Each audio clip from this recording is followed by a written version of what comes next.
Frontiersmen are not, as a rule, apt to be very superstitious.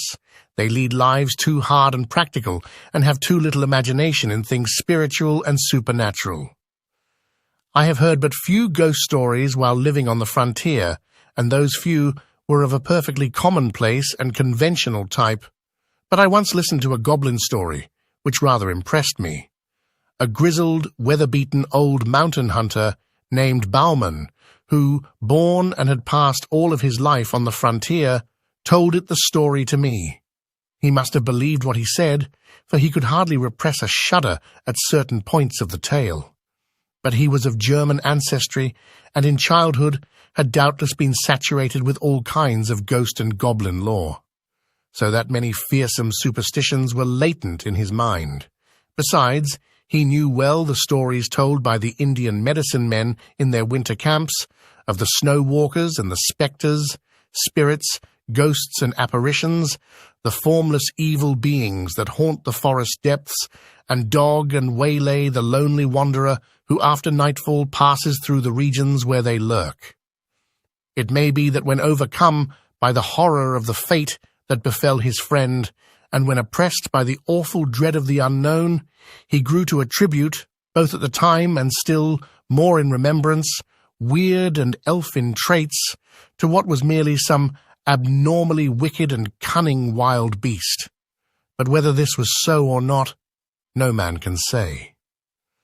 When the event occurred, Bauman was still a young man, and was trapping with a partner among the mountains, dividing the forks of the Salmon from the head of Wisdom River. Not having had much luck, he and his partner determined to go up into a particularly wild and lonely pass through which ran a small stream said to contain many beavers. The pass had an evil reputation because the year before a solitary hunter who had wandered into it was slain, seemingly by a wild beast, the half-eaten remains being afterwards found by some mining prospectors who had passed his camp only the night before.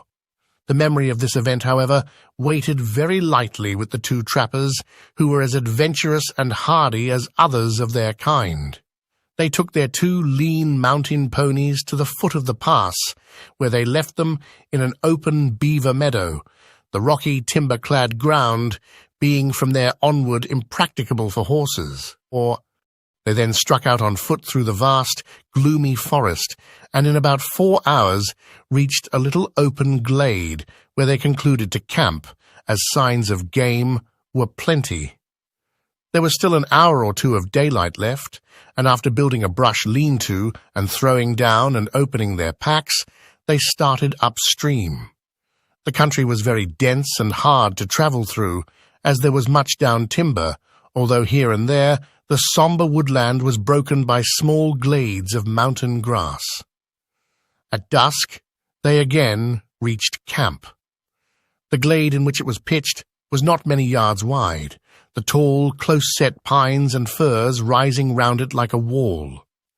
On one side was a little stream, beyond which rose the steep mountain slope, covered with the unbroken growth of evergreen forest. They were surprised to find that during their absence something, apparently a bear, had visited camp and had rummaged about among their things, scattering the contents of their packs and in sheer wantonness destroying their lean-to. The footprints of the beast were quite plain, but at first they paid no particular heed to them, busying themselves with rebuilding the lean-to, laying out their beds and stores, and lighting the fire. While Bauman was making ready supper, it being already dark, his companion began to examine the tracks more closely, and soon took a brand from the fire to follow them up, where the intruder had walked along a game trail after leaving the camp. When the brand flickered out, he returned and took another, repeating his inspection of the footprints very closely. Coming back to the fire, he stood by it a minute or two, peering out into the darkness, and suddenly remarked, "Bauman, that bear has been walking on 2 legs." Bauman laughed at this, but his partner insisted that he was right, and upon again examining the tracks with a torch, they certainly did seem to be made by but 2 paws or feet. However, it was too dark to make sure. After discussing whether the footprints could possibly be those of a human being, and coming to the conclusion that they could not be, the two men rolled up in their blankets and went to sleep under the lean-to. At midnight, Bauman was awakened by some noise and sat up in his blankets. As he did so, his nostrils were struck by a strong, wild beast odor, and he caught the loom of a great body in the darkness at the mouth of the lean-to. Grasping his rifle, he fired at the vague, threatening shadow, but must have missed, for immediately afterwards he heard the smashing of the underwood as the thing, whatever it was, rushed off into the impenetrable blackness of the forest and the night. After this, the two men slept but little, sitting up by the rekindled fire, but they heard nothing more. In the morning they started out to look at the few traps they had set the previous evening and put out new ones. By an unspoken agreement, they kept together all day and returned to camp towards evening. On nearing it, they saw, hardly to their astonishment, that the lean-to had again been torn down. The visitor of the preceding day had returned, and in wanton malice had tossed about their camp kit and bedding and destroyed the shanty. The ground was marked up by its tracks, and on leaving the camp it had gone along the soft earth by the brook. The footprints were as plain as if on snow, and, after a careful scrutiny of the trail, it certainly did seem as if, whatever the thing was, it had walked off on but 2 legs. The men, thoroughly uneasy, gathered a great heap of dead logs and kept up a roaring fire throughout the night, one or the other sitting on guard most of the time. About midnight, the thing came down through the forest opposite, across the brook, and stayed there on the hillside for nearly an hour. They could hear the branches crackle as it moved about, and several times it uttered a harsh, grating, long-drawn moan, a peculiarly sinister sound. Yet it did not venture near the fire. In the morning, the two trappers, after discussing the strange events of the last 36 hours, decided that they would shoulder their packs and leave the valley that afternoon. They were the more ready to do this because, in spite of seeing a good deal of game sign, they had caught very little fur.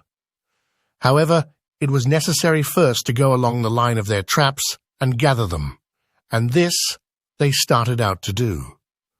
All the morning they kept together, picking up trap after trap, each one empty.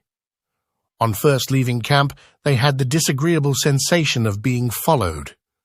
In the dense spruce thickets, they occasionally heard a branch snap after they had passed, and now and then there were slight rustling noises among the small pines to one side of them. At noon, they were back within a couple of miles of camp. In the high, bright sunlight, their fears seemed absurd to the two armed men, accustomed as they were, through long years of lonely wandering in the wilderness, to face every kind of danger from man, brute, or element. There were still 3 beaver traps to collect from a little pond in a wide ravine nearby. Bauman volunteered to gather these and bring them in, while his companion went ahead to camp and made ready the packs. On reaching the pond, Bauman found 3 beavers in the traps, one of which had been pulled loose and carried into a beaver house. He took several hours in securing and preparing the beaver, and when he started homewards, he marked, with some uneasiness, how low the sun was getting. As he hurried toward camp, under the tall trees, the silence and desolation of the forest waited on him. His feet made no sound on the pine needles, and the slanting sun rays, striking through among the straight trunks, made a grey twilight, in which objects at a distance glimmered indistinctly. There was nothing to break the gloomy stillness which, when there is no breeze, always broods over these sombre primeval forests. At last he came to the edge of the little glade where the camp lay and shouted as he approached it, but got no answer. The campfire had gone out, though the thin blue smoke was still curling upwards. Near it lay the packs wrapped and arranged. At first, Bauman could see nobody, nor did he receive an answer to his call.